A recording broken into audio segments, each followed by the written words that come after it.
اللہ الرحمن الرحیم الحمد للہ وکفا وسلام علی عبادی الذین اصطفیٰ اما بعد۔ المقام الثانی، یہاں سے دوسرا دعویٰ جو ماتن رحمۃ اللہ علیہ نے کیا تھا کہ ایمان میں کمی زیادتی نہیں ہوتی، ایمان میں کمی زیادتی نہیں ہوتی، یعنی نفس ایمان میں کمی زیادتی نہیں ہوتی، اس کو بیان فرماتے ہیں ان حقیقت الایمان لا تزید ولا تنقص، کہ حقیقت ایمان یعنی نفس ایمان کے اندر کمی زیادتی نہیں ہو سکتی۔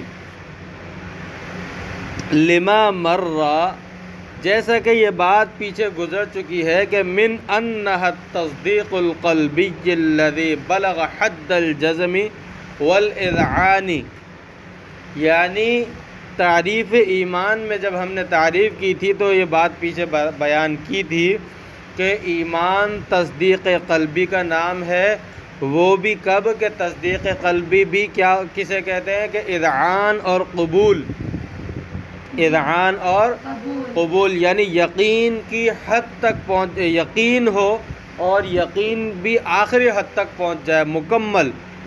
تو فرمایا کہ جب حد جزم اور حد اذعان یعنی یقین ہو، اس کے بعد ہی اسی کو تصدیق قلبی کہا جاتا ہے اور وہی ایمان میں معتبر ہے۔ تو فرمایا کہ جب وہ ایمان ثابت ہی انتہا پر ہو رہا ہے، ایمان ثابت ہی انتہا پر ہو رہا ہے، تو اس کے بعد تو پھر آگے کوئی درجہ ہی نہیں بچا، اس کے بعد تو آگے کوئی درجہ ہی نہیں بچا کہ اور یوں کہا جائے کہ اور ایمان بڑھتا جا رہا ہے۔ آ رہی ہے بات سمجھ میں؟ یعنی ہم نے یہ کہا تھا کہ ایمان کی حقیقت تصدیق قلبی ہے، اور تصدیق کسے کہا جاتا ہے؟ هو الاذعان والقبول، جس کو فارسی میں گرویدن سے بھی تعبیر کیا گیا تھا۔ اس کے جو ہے سمجھانے کے لیے مثال کے طور پہ یہ کہا گیا تھا کہ تصور کے مقابلے میں، علم منطق میں تصور کے مقابل تصدیق جو ہوتا ہے اس کا بھی یہ معنی ہوتا ہے، اور تصدیق ہوتی کب ہے؟ یقین، یقین سے آگے تو کوئی درجہ نہیں ہے نا۔ خیال جو ہے، انسان کا جو خیال ہے، اس خیال کی 5 قسمیں ہوتی ہیں، ان 5 قسموں میں سے یقین جو ہے وہ آخری درجہ ہے، تو اس لیے آخری درجہ یقین ہے، عزم بھی اسے کہا جاتا ہے، لیکن یقین آخری درجہ ہے، یقین سے بڑھ کر اور کوئی درجہ نہیں ہے، یقین سے بڑھ کر، جی اسی طرح یوں بھی کہہ سکتے ہیں کہ معلومات میں یقین سے بڑھ کر اور کوئی درجہ نہیں ہے۔ تو تصدیق قلبی ہوتی ہی یقین پر ہے، تصدیق قلبی ہوتی ہی یقین ہوگا، جبھی تو بندہ دل سے تصدیق کرے گا، اور یقین نہیں تھا، صرف زبان سے بولتے تھے منافق، تو انہیں کافر قرار دیا گیا۔ تو شارح یہاں یہ فرماتے کہ یہ بات تو ہم پہلے ہی کہہ کر آ گئے کہ وہ انتہائی درجے میں جا کر ہی تصدیق قلبی ہوتی ہے، اس کے بعد تو کوئی درجہ ہے ہی نہیں۔ جب کوئی درجہ نہیں ہے تو پھر ایمان میں زیادتی کا تصور کیسے ہو سکتا ہے؟ ایمان میں زیادتی کا تصور کیسے ہو سکتا ہے؟ وَهَذَا لَا يُتَصَوَّرُ فِيهِ زِيَادَةٌ، فرمایا کہ یہ وہ درجہ ہے، یعنی جب تصدیق قلبی یقین پر پہنچ کر حاصل ہو گئی، تو تصدیق قلبی کے موجود ہوتے ہوئے ایمان زیادہ تو نہیں ہو سکتا، مگر کم بھی نہیں ہو سکتا، مگر کم بھی نہیں ہو سکتا۔ وہ اس لیے کم نہیں ہو سکتا کہ تصدیق قلبی نہیں کہی جائے گی، پھر وہ پھر تصدیق قلبی، اس کو پھر تصدیق قلبی نہیں کہا جائے گا۔ اگر کم ہو مانا جائے کہ یقین سے درجہ کم ہے، تو یقین سے جب درجہ کم ہوگا تو وہ تصدیق شمار نہیں ہوگی، پھر وہ پھر تصدیق شمار نہیں ہوگی، ایمان کا تحقق نہیں ہوگا۔ تو ایمان کا تحقق ایک ایسے درجے پر جا کر ہوتا ہے کہ جو یقین کہلاتا ہے، جو آخری درجہ ہے، اور وہ ہے بھی ایسا آخری درجہ کہ نہ اس کے بعد آگے کوئی گنجائش ہے، نہ اس سے پیچھے کوئی گنجائش ہے۔ آ رہی ہے سمجھ میں؟ تو یہی شارح فرماتے ہیں فِيهِ زِيَادَةٌ وَلَا نُقْصَانٌ، نہ اس کے اندر، یعنی جب یہ حد جزم اور اذعان تک پہنچ کر ہی تصدیق قلبی حاصل ہوتی ہے اور تصدیق قلبی متحقق ہوتی ہے، تو اب چونکہ انتہائی درجے پر پہنچ چکا تو اس کے بعد کوئی درجہ ہی نہیں ہے کہ ہم زیادتی کا تصور کریں، اور اس سے پہلے تصدیق قلبی متصور نہیں ہے، یعنی اس سے کم درجے میں تصدیق قلبی متصور نہیں ہے۔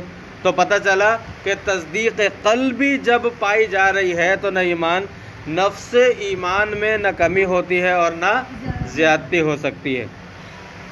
حتی ان من حصل له حقیقت التصدیق، یہاں تک کہ اب یہ جو بات بیان کی گئی ہے اس بات پر دوبارہ دیکھیں، یہاں تک کہ جس کو تصدیق کے حقیقت حاصل ہو گئی ہے، فَسَوَاءٌ أَتَى بِالطَّاعَاتِ أَوِ ارْتَكَبَ الْمَعَاصِي، تو پھر برابر ہے کہ وہ نیک کام کرے یا گناہوں کا ارتکاب کرے۔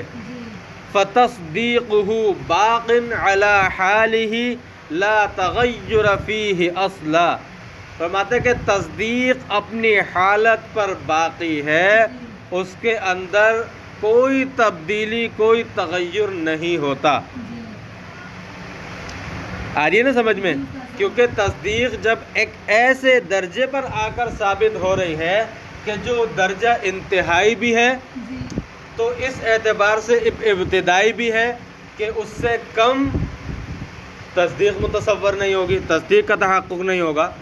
تو اس لیے شارح فرماتے کہ جس کو حقیقت تصدیق حاصل ہو گئی، حقیقت تصدیق جس کو حاصل ہو گئی، اب وہ نیک کام کرے یا برے کام کرے، شارح کا فرمانے کا مقصد یہ ہے نفس ایمان میں کوئی تغیر اور تبدیلی نہیں ہوتی، یعنی نیک کام کرنے سے نفس ایمان بڑھتا نہیں ہے، گناہ کے کام کرنے سے نفس ایمان گھٹتا نہیں ہے۔ آگے نا سمجھ میں؟ اچھا، اب یہاں پر یہ بات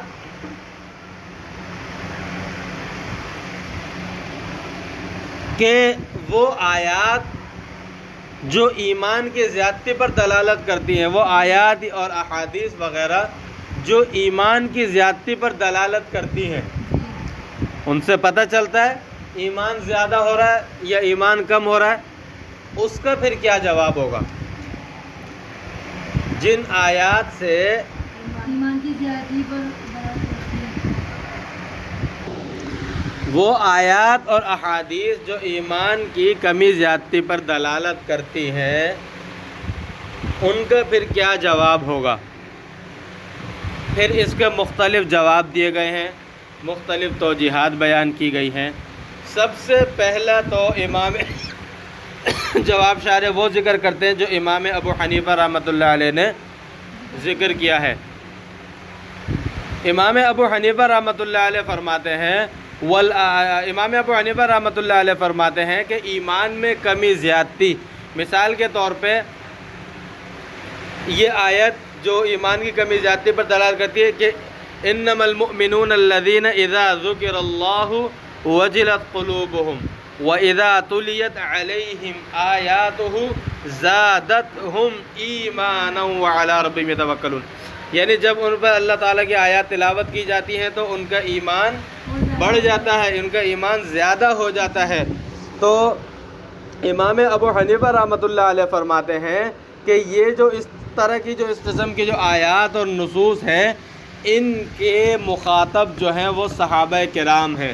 ان کے مخاطبین کون ہیں؟ صحابہ کرام ہیں، ٹھیک ہے؟ یعنی ایمان میں کمی زیادتی نہیں ہوتی۔ اس کا تو شارح جواب دے چکے ہیں۔ اب یہ کہ جو آیات زیادتی ایمان پر دلالت کرتی ہیں، ان کا امام ابو حنیفہ رحمۃ اللہ علیہ نے جو جواب دیا ہے وہ یہی جواب دیا ہے کہ اس سے مراد صحابہ کرام ہیں۔ وہ اس طرح کہ صحابہ کرام پہلے اجمالی ایمان لے کر آتے تھے اور پھر جیسے جیسے احکام نازل ہوتے تھے تو صحابہ کرام ایمان لاتے جاتے تھے۔ تو اس طرح صحابہ کرام کا ایمان بڑھتا جاتا تھا۔ اب چونکہ احکام کے نزول کا کوئی راستہ باقی نہیں رہا، جتنے احکام تھے سب نازل ہو چکے، ہم جو ایمان لائیں گے ان سب کے اوپر ایمان لاتے ہیں۔ تو اس لیے یہ اس کے مخاطبین جو ہیں وہ صحابہ کرام ہیں۔ 23 سال کے اندر قرآن کریم نازل ہوا، تو جیسے جیسے ہوتا تھا، یعنی مؤمن بھی جس پر ایمان لاتے ہیں، مؤمن بھی جیسے جیسے بڑھتے جاتے تھے تو اسی طرح ایمان بھی، اس پر ایمان لا کر ایمان بھی صحابہ کرام کا بڑھتا جاتا تھا۔ ہم جو ایمان لا رہے ہیں، ہمارے پاس جو مؤمن بھی ہیں وہ تو سارے کے سارے موجود ہیں کہ نہیں؟ اب تو کوئی احکام، نئے احکام نازل نہیں ہو رہے نا، تو اس لیے ہمارے لیے کہتے ہیں آپ امام بنی رحمۃ اللہ علیہ فرماتا ہے کہ آپ صلی اللہ علیہ وسلم کے انتقال کے بعد پھر یہ بات نہیں ہے، یعنی پھر ایمان میں زیادتی نہیں ہو سکتی۔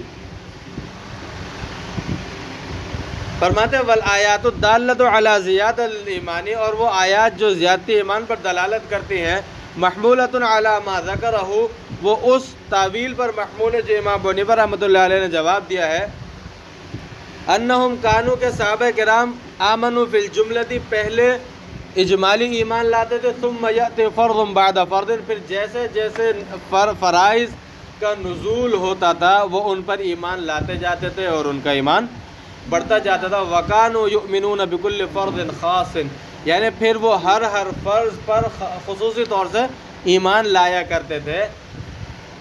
وَحَاصِلُهُ، اس کا حاصل یہ ہوا کہ أَنَّهُ كَانَ يَزِيدُ بِزِيَادَةِ مَا يَجِبُ بِهِ الْإِيمَانِ، کہ ایمان بڑھتا تھا ان چیزوں کی زیادتی سے جن پر ایمان لانا واجب تھا، یعنی مؤمن بھی کی زیادتی سے ایمان کے اندر زیادتی ہوا کرتی تھی۔ اور یہی بات وَإِذَا تُلِيَتْ عَلَيْهِمْ آيَاتُهُ زَادَتْهُمْ ایمانا میں بیان فرمائی ہے۔ وَهَذَا لَا يُتَصَوَّرُ فِي غَيْرِ عَصْرِ النَّبِيِّ صلی اللہ علیہ وسلم، فرمایا کہ یہ آپ صلی اللہ علیہ وسلم کے زمانے میں، یہ آپ صلی اللہ علیہ وسلم کے زمانے کے علاوہ اور کسی زمانے میں یہ والی صورت متصور نہیں ہے، کیونکہ اب تو احکام نازل نہیں ہو رہے۔ آگے یہ جواب سمجھ میں؟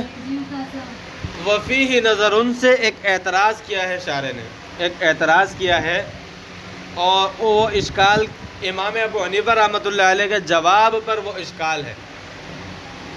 وہ اشکال یہ ہے کہ یہ صورت تو ابھی بھی ہو سکتی ہے، یہ صورت تو جو صحابہ کرام کی ایمان کی زیادتی کی وجہ جو امام ابو حنیفہ رحمۃ اللہ علیہ نے بیان فرمائی ہے، یہ صورت تو ابھی بھی ہو سکتی ہے۔ صحابہ کرام کا کیا تھا کہ پہلے اجمالی ایمان لائے تھے اور اس کے بعد پھر جیسے جیسے احکام نازل ہوتے گئے ایمان لاتے گئے۔ آج کل بھی یہ صورت ہو سکتی ہے، وہ اس طرح کہ پہلے تو کوئی بندہ اجمالی ایمان لے کر آ جائے، پہلے تو کوئی بندہ اجمالی ایمان لے کر آ جائے، اس کے بعد جس فرض کا اس کو پتہ چلتا جائے، جس فرض کی اس کو معلومات ہوتی جائے، نماز کے فرض ہونے کا پتہ چلا اس پر ایمان لے آئے، زکوٰۃ فرض ہونے کا پتہ چلا اس پر ایمان لے آئے، روزوں کے فرض ہونے کا پتہ چلا ان پر ایمان لائے، حج کا فرض ہونے کا پتہ چلا اس پر ایمان لائے، جہاد کے فرض ہونے کا پتہ چلا اس پر ایمان لائے۔ اسی طرح جو چیزیں پتہ چلتی جائیں، معلوم ہوتی جائے، ان پر ایمان لاتا جائے، تو پہلے اجمالی ایمان لایا اور اب تفصیلی ایمان لا رہا ہے۔ جیسا کہ صحابہ کرام پہلے ایمان اجمالی لاتے تھے، اس کے بعد ہر فرض کے نزول پر خاص اس فرض پر بھی ایمان لاتے تھے جو کہ تفصیلی ایمان کہلاتا تھا، تو یہ اجمالی اور تفصیلی ایمان تو آج بھی ممکن ہے اس صورت میں جو صورت بیان کی گئی ہے، یعنی پہلے کوئی شخص اجمالی ایمان لائے اور پھر جس فرض کا اس کو پتہ چلتا جائے اس فرض پر، اللہ کے اس حکم پر خصوصی ایمان لاتا جائے، تو ایمان اجمالی اور ایمان تفصیلی اب بھی پایا گیا، تو ایمان میں زیادتی تو اب بھی ہو سکتی ہے۔ آگے نا سمجھ میں؟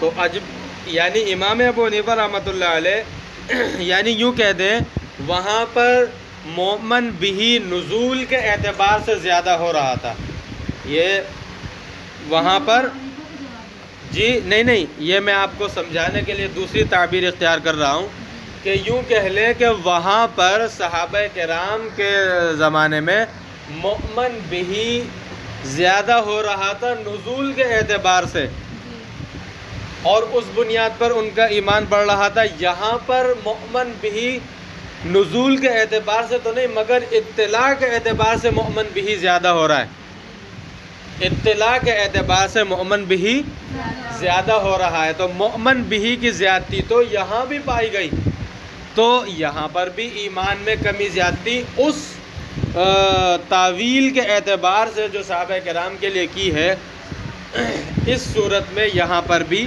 مؤمن بھی کی زیادتی ہو رہی ہے، اگرچہ نزول کے اعتبار سے نہیں بلکہ اطلاع مؤمن بھی کے اعتبار سے ہو رہی ہے، تو اس وجہ سے آج بھی یہ کمی زیادتی ایمان کی جو ہے وہ متصور ہے۔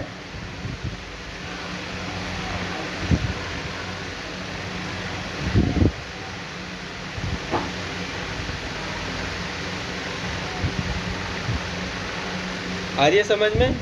یہ آخری تعبیر جو میں نے اختیار کی ہے، یہ میں نے آپ کو سمجھانے کے آسان کرنے کے لیے یہ آخری تعبیر اختیار کی ہے۔ یہ جو اشکال ہے اس کا جواب، یعنی یہ جو اشکال ہو رہا ہے اس کو بس اس اعتبار سے رکھیں کہ اس چیز کو مد نظر رکھیں کہ صحابہ کرام کے دور میں مؤمن بھی نزول کے اعتبار سے زیادہ ہو رہا تھا، اور آج یعنی آپ صلی اللہ علیہ وسلم کے زمانے کے علاوہ بعد مؤمن بھی اطلاع کے اعتبار سے زیادہ ہو سکتا ہے، تو ایمان۔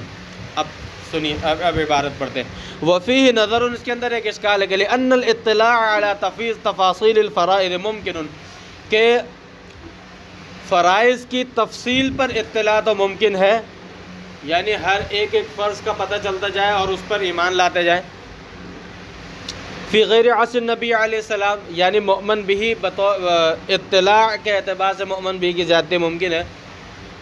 فی غیر عصر نبی علیہ السلام والایمان واجب اجمالا فیما علم اجمالا، اور کہتے ہیں کہ جو باتیں اجمالی طور پر معلوم ہوئی ان پر تو اجمالی طور پر ایمان لانا واجب ہے، وتفصیلا فیما علم تفصیلا، اور پھر جن فرائض کی تفصیل معلوم ہوتی گئی تو ان پر تفصیلی ایمان لانا واجب ہے۔ ولا خفاء، اور یہ بات پوشیدہ نہیں ہے کہ فی ان التفصیلیہ ازید بل اکمل، کہ ایمان تفصیلی ایمان اجمالی کے مقابلے میں کیا ہے؟ زیادہ ہے۔ ایمان تفصیلی ایمان اجمالی کے مقابلے میں زیادہ ہے بلکہ اکمل ہے۔ اگر ایمان اجمالی سے آپ کہتے ہیں کہ ایمان کامل ہو گیا تو پھر ایمان تفصیلی سے ایمان اکمل ہوگا۔ آ رہی ہے نا سمجھ میں؟ ایمان تفصیلی کا درجہ ایمان اجمالی سے کیا ہے؟ زیادہ ہے۔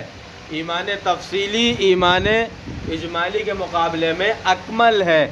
اگر ایمان اجمالی کامل ہے تو ایمان تفصیلی اکمل ہے۔ آگے بات سمجھ میں؟